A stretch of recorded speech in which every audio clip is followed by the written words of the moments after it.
Thank you very much, Chairman Cassidy. Yes, I'd like to introduce my daughter, Stephanie McMahon, Paul Levesque, her husband, and my son, Shane McMahon. I'm so happy to have them here, and many friends have come from far places, so I welcome having them here today and appreciate that they're here.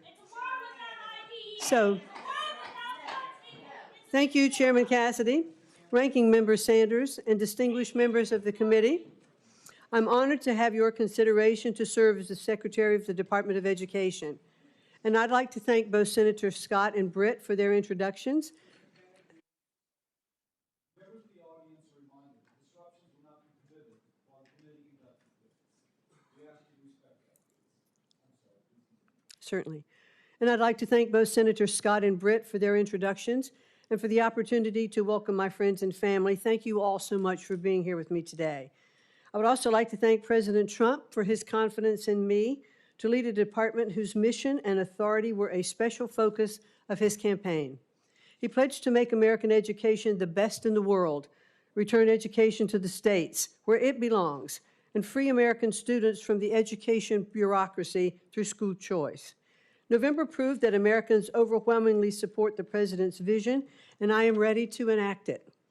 Education is the issue that determines our national success and prepares American workers to win the future. I've been passionate about education since my earliest college days when I studied to earn a teaching certificate. This has continued through my business career as a Connecticut State Board of Education member, as a university trustee, and as the chair of the America First Policy Institute, which advocates for workforce development, parental choice, and accountability in higher education. I'm also a mother and a grandmother, and I join millions of American parents who want better schools for our kids and grandkids. The legacy of our nation's leadership in education is one that every person in this room embraces with pride. Unfortunately, many Americans today are experiencing a system in decline. The latest scores from the nation's report card show achievement in K-12 math and reading at their lowest level in years. More than 2/3 of public colleges are beset by violent crime on campuses every year. And most tragically, student suicide rates have dramatically increased over the last 2 decades. We can do better. We can do better for the elementary and junior high school student by teaching basic reading and mathematics, for the college freshman facing censorship or anti-Semitism on campus, and for parents and grandparents who worry that their children and grandchildren are no longer taught American values and true history. In many cases, our wounds are caused by the excessive consolidation of power in our federal education establishment. So what's the remedy? Fund education freedom, not government-run systems. Listen to parents, not politicians. Build up careers, not college debt. Empower states, not special interests. Invest in teachers, not Washington bureaucrats.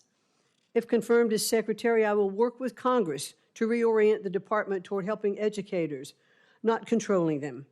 My experience as a business owner and leader of the Small Business Administration, as a public servant in the state of Connecticut, and more than a decade of service as a college trustee has taught me to put parents, teachers, and students, not bureaucracy, first. Outstanding teachers are tired of political ideology in their curriculum and red tape on their desks. And that's why school choice is a growing movement across the nation. It offers teachers and parents an alternative to classrooms that are micromanaged from Washington, D.C. We should also emphasize career-focused education, especially in cutting-edge STEM fields, where American companies need high-skilled employees. Our workers deserve more post-secondary pathways, career-aligned programs, apprenticeships, and on-the-job learning, and jobs in tech, skilled trades, and healthcare for non-college degree holders. Those who do attend college deserve transparent costs and courses of study aligned to workforce demand.